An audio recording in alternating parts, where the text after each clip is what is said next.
Assalamualaikum warahmatullahi wabarakatuh.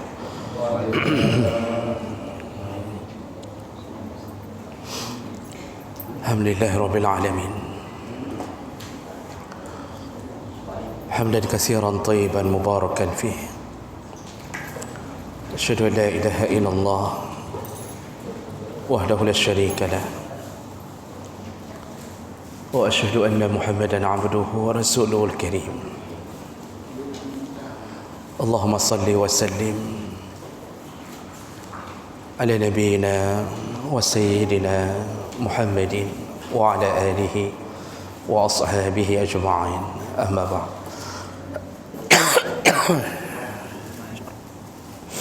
Rabbi shrah li sadri wa yassir li amri wa hlul 'uqdatam min lisani yafqahu qawli. Segala puji bagi Allah, kemudian salawat dan salam kepada Rasulullah, pada keluarga dan seluruh sahabat-sahabatnya,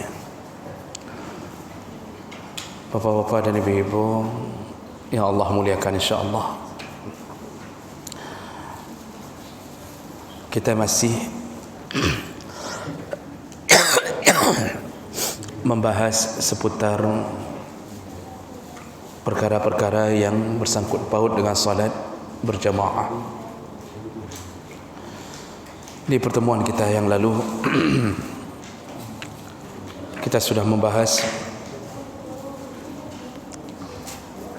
bahawa bagi yang terlambat berjalan menuju ke masjid, tetap disunnahkan untuk berjalan dengan keadaan tenang.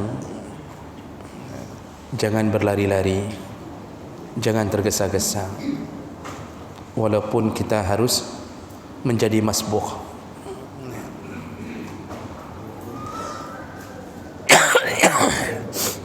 Kemudian kita juga sudah bahas kalau iqamah sudah dikumandangkan, barang siapa yang sedang salat sunnah qabliyah,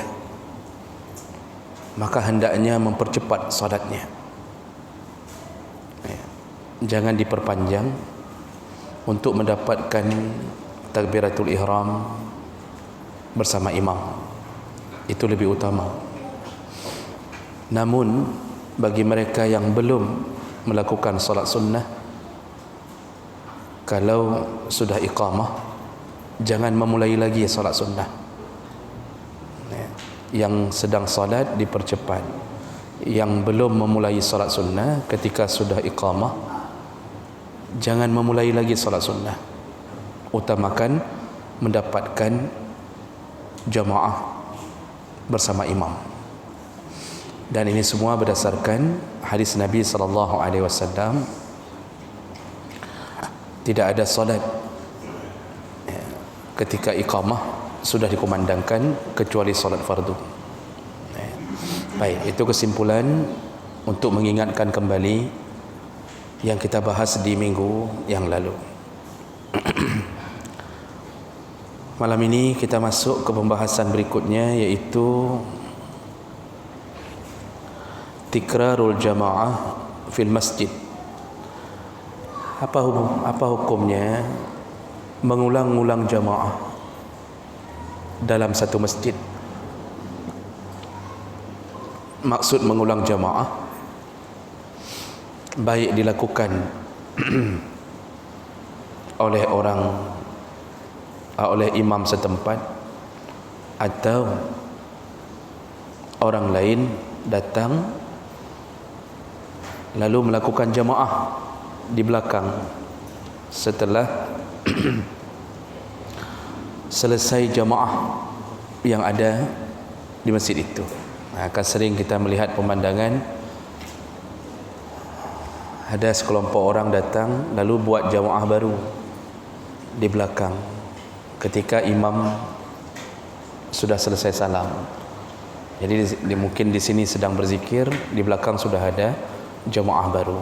Nah, ini apa hukumnya? Nah, Tentu selama ini bagi yang tidak merujuk ke kitab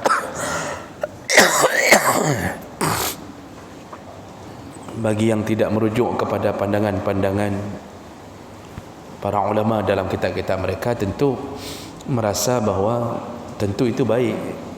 Artinya kan itu kan jamaah, lebih bagus lah, kan begitu logika kita berfikir. Nah, sekarang mari kita lihat pandangan ulama-ulama besar dalam 4 mazhab, apa hukumnya mengulang jamaah gelombang yang kedua.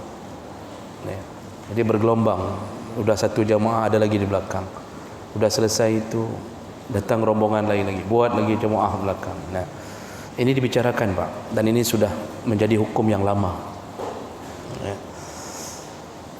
Baik, kita lihat satu persatu. Yang pertama, menurut mazhab Hanafi, mazhab yang paling tua, qalu, mazhab Hanafi berkata, yukrahu tikrarul jamaah bi azan wa iqamatin fi masjidin mahillah. Makruh hukumnya melakukan jamaah bergelombang dengan mengulangi azan dan iqamah di masjid mahillah. Di mazhab Hanafi mengatakan makruh melakukan jamaah gelombang kedua dengan mengulangi azan dan iqamah di masjid mahillah. Masjid mahillah itu apa? Yaitu malahu imamun wa jama'atun ma'lumun, masjid yang sudah ditetapkan imam dan jamaah yang tertentu. Seperti masjid kita, rata-rata kan kita masjid bukan masjid lewat, bukan masjid sambil lalu, tapi masjid yang memang ada imamnya, jamaahnya pun sudah jamaah tetap, orang kampung solat di situ. Itu disebut masjid mahillah.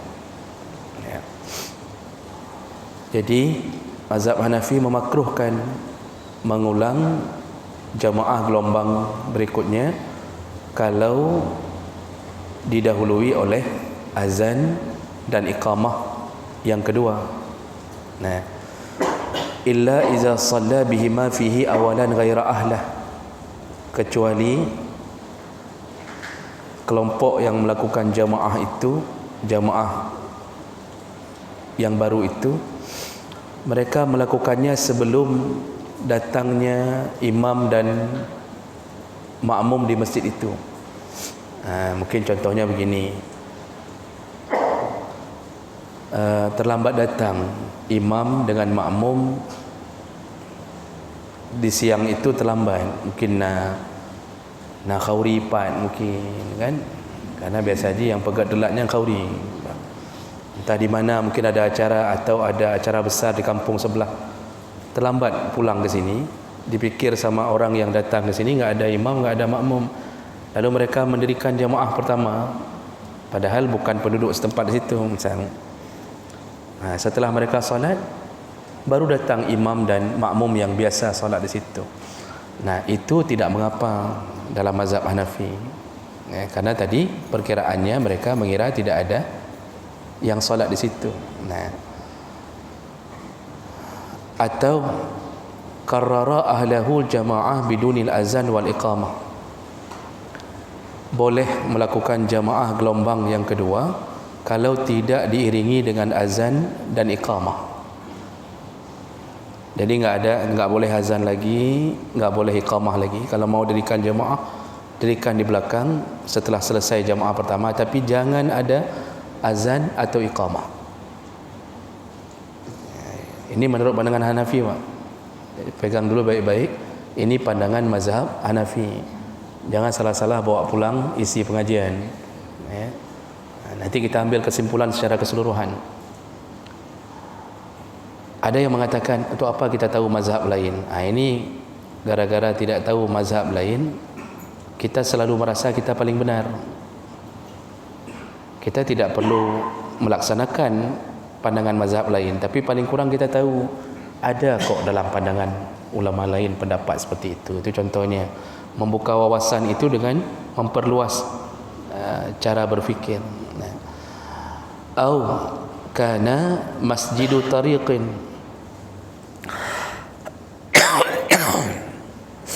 atau ini mohon maaf Pak, ini banyak iklan ubat batuknya ini. Atau boleh mengulang-ulang jamaah bergelombang di masjid yang berada di samping-samping jalan. Ini maksudnya ya masjid yang tidak ada imam tetap, tidak ada muazzin tetap, ya, tidak ada makmum tetap. Nah, itu masjid samping-samping jalan. Contohnya SPBU, masjid di mall, di market, supermarket besar, di mall-mall itu, atau masjid di pasar, yang kira-kira masjid di kantor, enggak ada makmum tetap, tidak ada imam tetap, menggantung-gantung inan sosok yang jujur ada inan. Nah, itu tidak mengapa mengulang. Wa yusallin nas fihi faujan faujan, orang di situ salat bergelombang-gelombang, habis satu keluar masuk keluar begitu.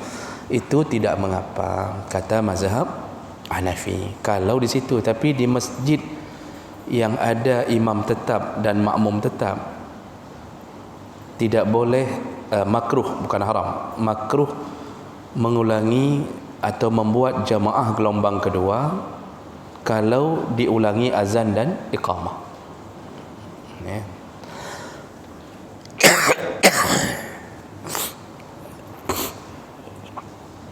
Tapi kalau tidak mengulangi azan dan iqamah masih dibolehkan dalam pandangan mazhab Hanafi.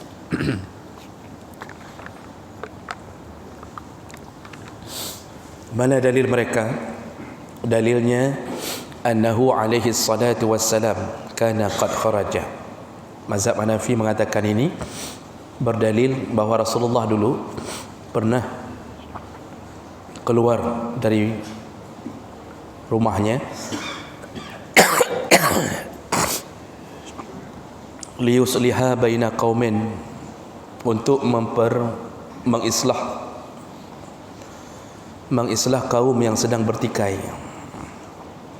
Jadi Rasulullah pernah keluar dari rumah untuk menyelesaikan urusan pertengkaran antara suku. Fa'ada ilal masjid, ketika balik ke masjid, wa qad shalla ahlul masjid, rupanya orang di masjid sudah salat, karena Rasulullah enggak pulang-pulang. Yang di masjid sudah salat. Dalam hadis itu dipimpin oleh Abu Bakar. Faraja'a ila manzilih, lalu Rasulullah pulang langsung menuju ke rumahnya. Fajama'a ahlah wa shalla, lalu dia mengumpulkan keluarganya lalu salat berjamaah bersama mereka. Dalam pandangan mazhab Hanafi, lau jaza zalika, seandainya mengulang jamaah di masjid boleh diulang, seandainya berjamaah sekali lagi boleh dilakukan di dalam masjid, tidak mungkin Rasulullah pulang ke rumah untuk salat di rumah. Pasti beliau akan memanggil yang belum salat untuk mengulang salat di masjid. Ini dalil yang digunakan dalam mazhab Hanafi. Dalam mazhab Maliki, jadi sudah tadi yang pertama, dalam mazhab Hanafi.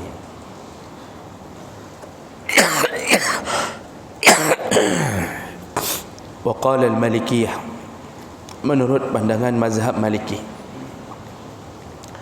yukrahu tikrarul jamaah fi masjidin lahu imamur ratib.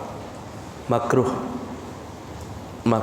hukumnya membuat jamaah gelombang kedua di masjid yang ada imam tetap. Wa kadzalika yukrahu iqamatul jamaah qabla al-imam ratib. Juga sama, makruh hukumnya membuat jamaah sebelum datangnya imam tetap. Jadi kalau Imam Hanafi kan tadi mengatakan kalau terlambat imam, enggak datang makmum, lalu kelompok itu buat sendiri solat di masjid itu, masih boleh. Dalam mazhab Malik sebelum datang imam tetap dengan makmum tetap, enggak boleh buat jamaah di situ, makruh. Begitu juga setelah selesai jamaah tetap ini, orang kampung sudah selesai, juga makruh membuat jamaah gelombang kedua. Makruh. Wa yuhramu iqamatu jama'atin ma'a jama'atil imam ar-ratib. Ini dah selesai tadi ni, salat jamaah penduduk setempat. Makruh untuk membuat jamaah gelombang kedua. Tapi kalau melakukan jamaah bersamaan dengan jamaah yang ada di masjid itu, ini sedang jamaah ni, lalu buat gelombang jamaah kedua di belakang, itu bukan makruh, haram. Itu haram. Ya. Jadi ternyata mazhab Malik pun mengatakan makruh membuat jamaah gelombang kedua, baik sebelum imam dan penduduk tempatan datang atau makmum setempat, atau setelahnya. Ya, makruh. Jadi solusinya ya apa? Solusinya lebih bagus solatnya lakukan sendiri. Jangan buat jamaah lagi. Yang datang terlambat, pas datang imam dah selesai. Dalam pandangan mazhab Malik, buat solat sendiri-sendiri.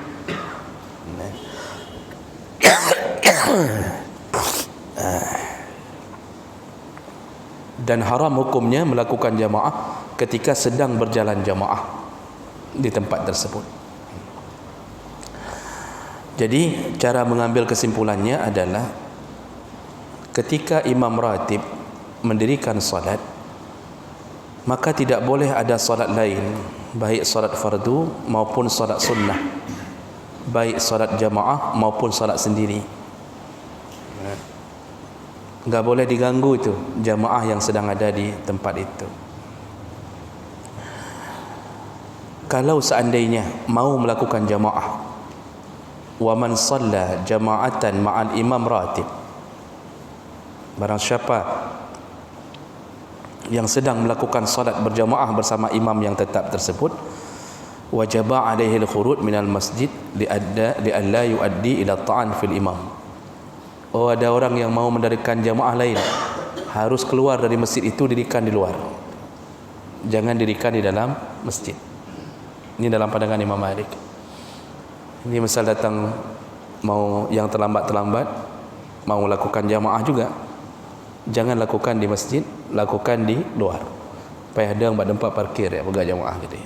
Nah, kenapa jangan sampai menyakiti imam dan makmum di tempat itu.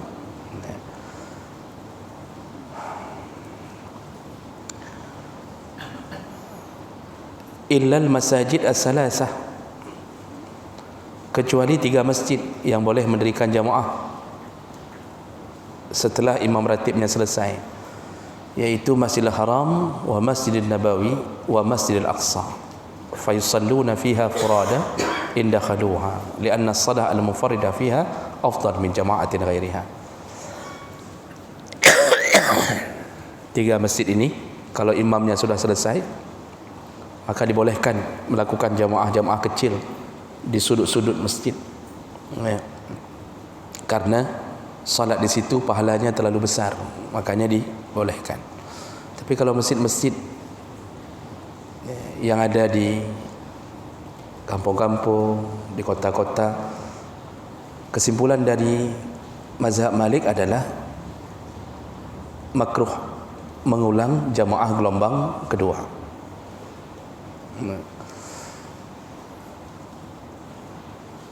Wala yukrahu, baru tidak makruh.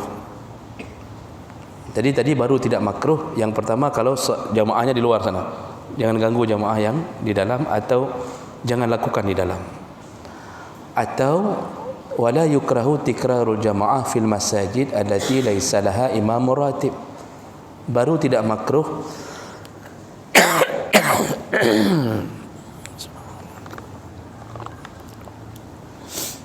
Baru tidak makruh kalau mengulang-ulang jamaah bergelombang di masjid yang tidak ada imam ratib, enggak ada imam tetap.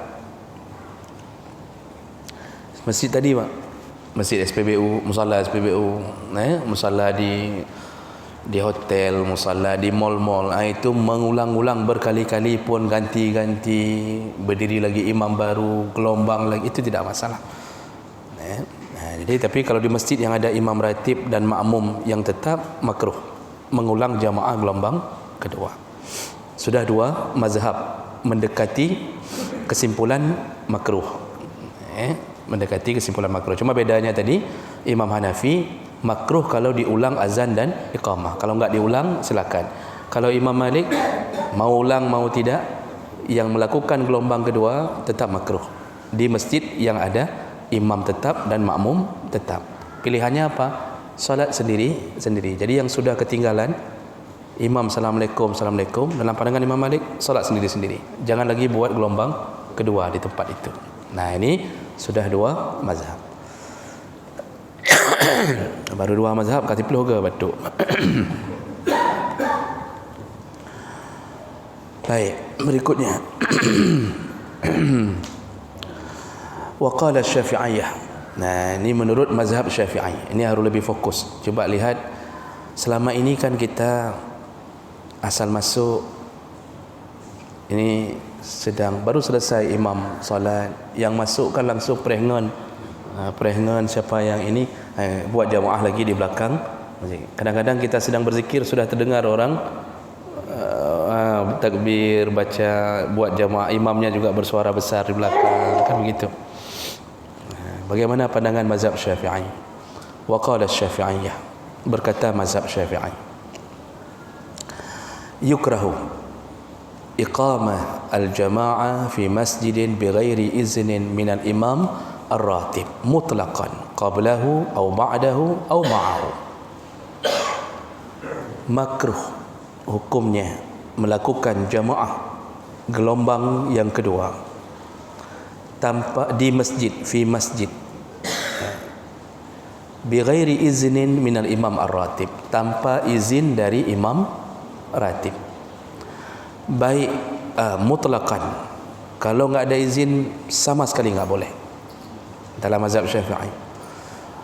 Qablahu, baik mau melakukan jamaah itu sebelum didirikan jamaah tetap itu, au ba'dahu, atau setelahnya, au ma'ahu, atau bersamaan dengan berjalannya jamaah itu. Jadi sebelum imam mendirikan solat enggak boleh ada jamaah, setelahnya pun makruh, bersamaan dengan jamaah itu pun makruh. Kalau mau dirikan jamaah harus dengan izin imam. Sekarang siapa yang pernah minta izin?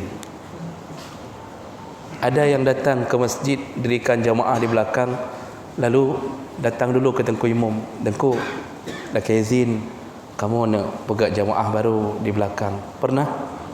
Pernah Pak. Dan ini Pak, ini kitab Fiqh Islami wa Adilatuh ini, dia mengumpulkan kitab-kitab mazhab Syafi'i lalu mengambil menjadi ringkasan satu kesimpulan. Saya rujuk ke kitab-kitab Syafi'i dalam kitab Majmu', Imam Nawawi, kitab Mughnil Muhtaj, mulai dari yang kecil-kecil itu, Bajuri, Anan, itu semuanya mengatakan makruh kecuali dengan izin imam. Jadi apa yang selama ini terjadi itu benar-benar tidak merujuk ke kita. Ada yang sudah baca kitab pun tidak mau memberitahu yang sebenarnya. Makruh. Kalau kita berfikir singkat, masa makruhnya ke enggak berjamaah? Saya kasih tahu dulu sebelum saya sambung. Alasan makruh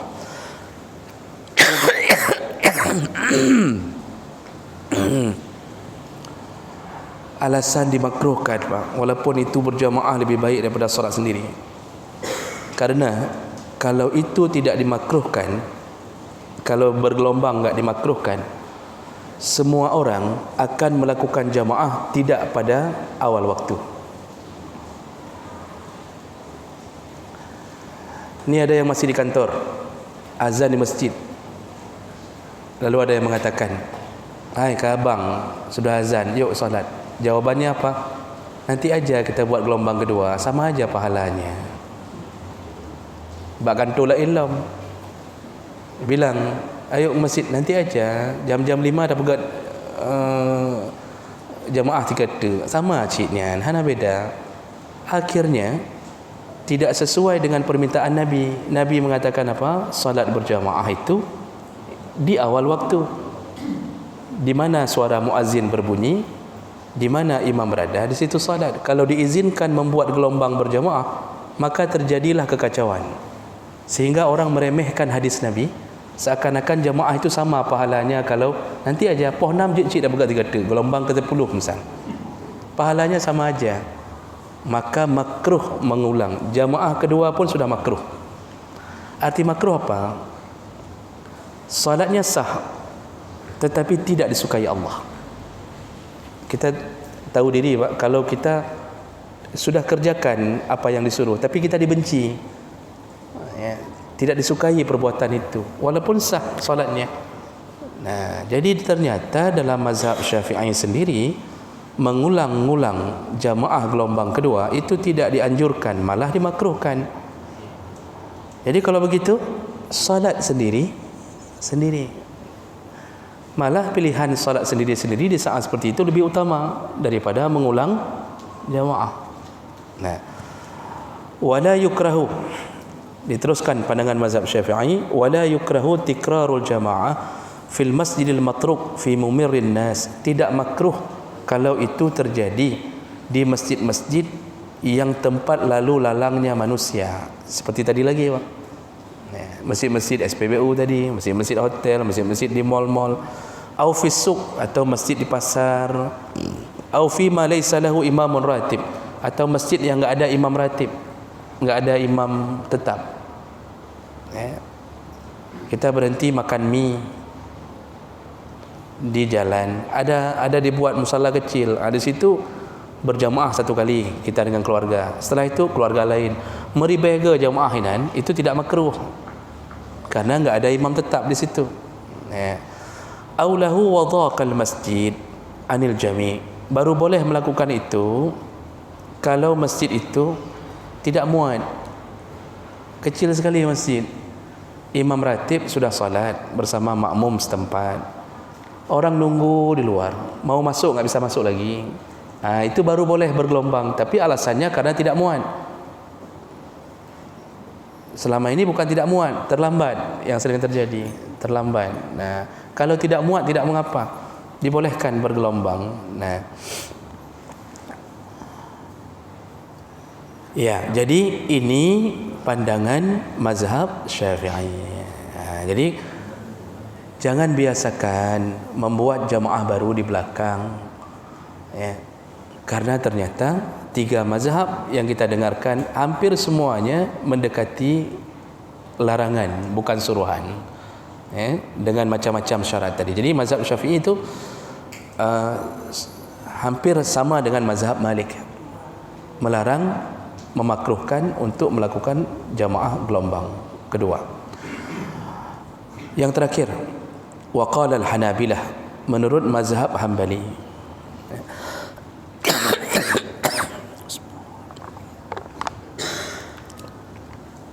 Menurut mazhab Hambali,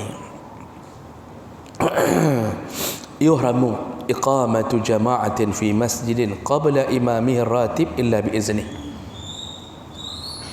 Mazhab Hambali mengatakan haram mendirikan jamaah di masjid sebelum imam ratib mengizinkannya.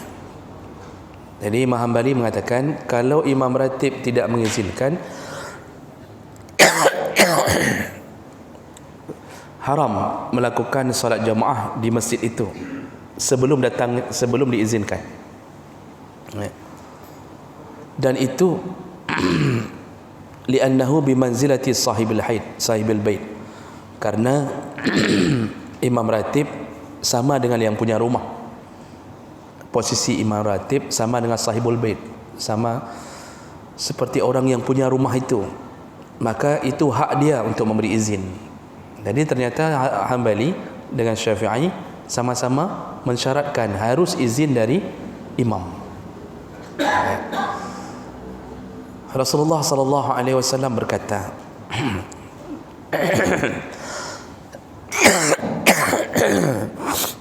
la yu'minu ar-rajula fi baitihi illa biiznih. Janganlah engkau menjadi imam di rumah orang kecuali dengan izin yang punya rumah. Itu bahasa Rasulullah. Jangan jadi imam di rumah orang kecuali dengan izin yang punya rumah.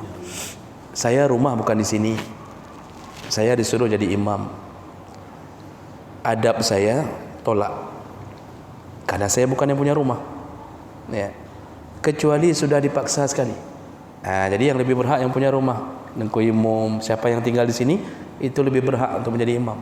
Kita yang tamu jangan jadi imam di rumah orang kecuali diizinkan. Sudah disuruh, diizinkan. Adabnya tetap tolak dulu. Oh, pas kali memang betul-betul diharapkan baru. Makanya undangan-undangan imam tarawih itu kan sudah diizinkan, berarti memang dipanggil untuk jadi imam. Kalau dia datang tanpa undangan, lalu kita lihat undang imam drona. Siapa yang suruh? Kalau yang suruhnya tengku imam setempat, baru dia datang, silahkan jadi imam. Kalau yang maju ke dulu, itu bukan kurang ajar, kurang adab. Langsung nyelonong maju, tanya mentang-mentang kita bisa hafal Quran, qari, datang ke kampung orang langsung berdiri ke depan. Enggak diizinkan sama tengku imam, belum ada izin. Itu bukan orang beradab walaupun hafalannya banyak. Jadi begitu yang menyebabkan mazhab Hambali mengatakan yang mau dirikan jamaah gelombang kedua izin kepada imam ratib. Jadi itu tadi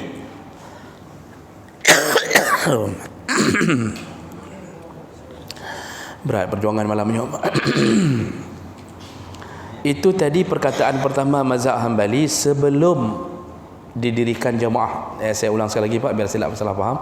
Sebelum didirikan jamaah, enggak boleh ada jamaah sebelum sebelum imam ratib mendirikan jamaah.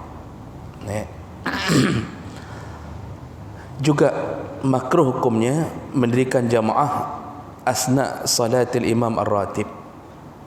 Juga makruh hukumnya mendirikan jamaah ketika imam ratib sedang melakukan jamaah.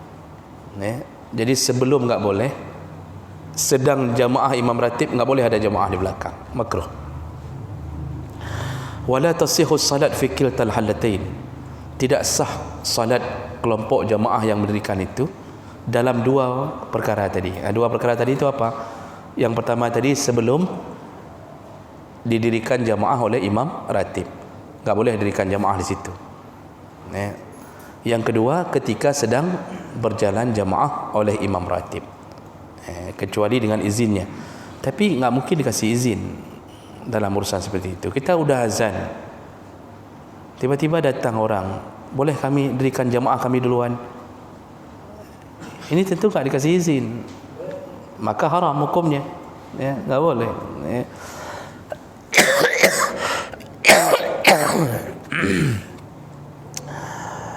Nah, kemudian yang jadi masalah adalah bagaimana kalau sudah selesai imam salat? Tadi dua perkara tadi, sebelum dan ketika. Dalam mazhab Hambali, kalau imamnya sudah selesai salat, la yukrahu tikrarul jamaah bi imamatin ghairar ratib ba'dal intiha imam ar-ratib. Di sini baru ada celah sedikit dalam mazhab Hambali. Baru boleh mendirikan jamaah gelombang kedua setelah selesai jamaah dari imam tetap tadi. Boleh dirikan jamaah yang kedua, itu pun dengan seizin imam tersebut. Kalau mazhab Syafi'i tadi semuanya makruh, sebelum, sedang, sesudah makruh, kalau tidak diizinkan. Kalau mazhab Hambali sebelum dan sedang, itu haram, tidak sah salatnya.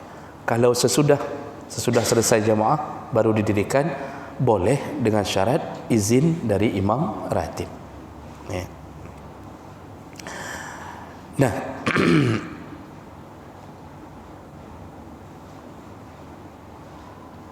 semua itu berdasarkan, jadi setelah dibicarakan tentang pandangan 4 mazhab itu, disebutkan dimakruhkan semua itu oleh imam-imam mazhab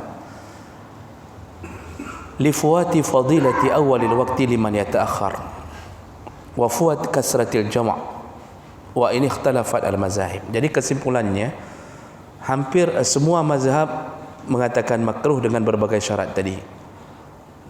Satu-satunya mazhab yang membolehkan tanpa azan iqamah adalah Hanafi. Tapi kalau ada iqamahnya tetap makruh. Mazhab Hambali membolehkan, namun izin imam ratib. Semua itu berpulang seperti yang kita sebutkan tadi. Kalau diizinkan, maka orang tidak akan datang di awal waktu, akan melakukan gelombang-gelombang dengan sengaja. Alasan kedua, wafuat kasratil jama'. Kalau diizinkan melakukan bergelombang, maka orang tidak akan salat dalam satu waktu, yang menyebabkan tidak banyaknya jamaah salat. Sedangkan berjamaah itu yang paling disukai, yaitu jumlah yang banyak. Tapi gara-gara diizinkan bergelombang, maka galak-galak, orang kampung ada 10 orang, nanti datang lagi gelombang lain 10 orang lagi. Rasulullah mengatakan, salatul rajul ma'ar rajuli afdal min salati wahdah. Salat 2 orang lebih baik daripada salat 1 orang. Wa salatul rajul ma'ar rajulain afdal min salatir rajulain. Salat 3 orang lebih baik daripada salat 2 orang. Salat bertiga lebih baik daripada 2. Salat berempat lebih baik daripada 3, dan seterusnya. Lalu Rasulullah mengatakan di ujung hadis, mana yang lebih banyak jamaah, ahabbu ilallah, itulah yang disukai dan lebih dicintai oleh Allah. Kalau itu diizinkan bergelombang, kita telah menghilangkan fadilah kecintaan Allah di atas jamaah. Makanya semua imam-imam ini, kalau seandainya itu boleh begitu saja, enggak mungkin ditulis masalah makruh. Kalau seandainya itu boleh begitu saja, ternyata semua bicara masalah makruh.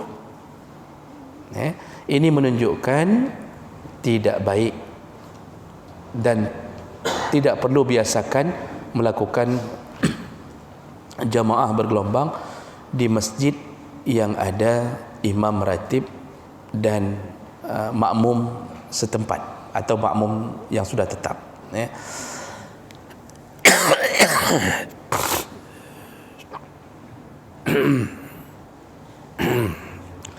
Ada satu pekerjaan, sebagai ini penutup nih sebelum kita tanya jawab. Ada satu pekerjaan yang sepakat semua mazhab mengatakan bid'ah makruhah. Wal a'immatu muttafiqun ala annahu bid'atun makruhah. Ada satu pekerjaan yang bukan lagi masalah makruh saja, tapi sudah masuk bid'ah yang sangat dibenci. Apa dia? Yaitu yukrahu lil imam i'adatus salah maratain. Imam ratib melakukan salat 2 kali. Bi ayya umman nas maratain fi salatin wahidah. Dia mengimami jamaah 2 kali di satu salat. Misal salat zuhur sudah sekali, lalu datang gelombang lain mengatakan, "Ko imam, nedang 3 tek je ke kamu," kata dia. Boleh berdiri sekali lagi untuk kami. Si imam ini dia lakukan 2 kali, mengimami 2 jamaah yang berbeda tapi satu salat yang sama. Ini hukumnya sepakat semua mazhab bid'ah makruhah. Itu sudah makruhnya makruh mendekati haram. Artinya tinggalkan pekerjaan itu. Kalau imam ratib sudah salat bersama satu jamaah gelombang, selesai, sudah. Yang lain mau mendirikan, itu pun dalam keadaan makruh. Makruh itu bukan haram Pak ya, tapi tidak baik untuk dilakukan. Nah, setelah kita cerita semua ini, itu kalau hubungannya masih ada dengan imam ratib dan makmum tetap. Sekarang yang jadi masalah, satu kelompok masuk ke masjid, sudah nggak ada lagi imam ratib. Imam ratibnya udah nggak ada lagi, makmum udah pulang semua. Salat setengah jam 1 udah selesai. Datanglah kelompok kantor, baru dikeluarkan dari kantor, masuk ke masjid satu rombongan. Di situ imam udah pulang, makmum udah pulang, udah kosong masjid. Bolehkah melakukan jamaah itu? Boleh. Boleh. Itu tidak lagi disebut makruh. Tetapi bukan dalam pandangan mazhab Syafi'i. Dalam mazhab Syafi'i tetap makruh. Kenapa? Karena tidak ada izin dari imam ratib. Jadi kalau sudah kosong masjid, kita melakukan solat di situ boleh, tetapi tetap hukum makruh lengket karena tidak ada izin dari imam ratib. Jadi izin itu bukan diamnya imam menjadi izin, karena kita nggak pernah tanya. Makanya kantor harus ada tekan kontrak dengan imam. Ini menyuruh kamu telat, jika kamu sembahyang hina jamaah, imam mengatakan silakan. Itu berarti sudah ada izin. Jadi berputar-putar cerita, tetap jatuhnya kepada makruh. Berbeda dengan musafir. Itu cerita tadi, cerita bukan musafir. Kalau musafir itu punya hak sendiri dia. Dia datang, lalu dia sesama musafir mendirikan jamaah salat qasar. Itu tidak mengapa. Namun kalau ada jamaah di situ belum pulang, tetap dia menunggu sampai selesainya jamaah itu. Jangan dirikan jamaah musafir ketika masih berjalannya jamaah di tempat itu. Jadi tunggu selesainya jamaah itu. Nah, musafir itu punya hak sendiri, karena dalil-dalil tentang musafir itu punya dalil tersendiri. Ya. Jadi begitu Bapak Ibu yang Allah muliakan tentang kondisi salat, melakukan salat secara bergelombang. Baik, masih ada waktu.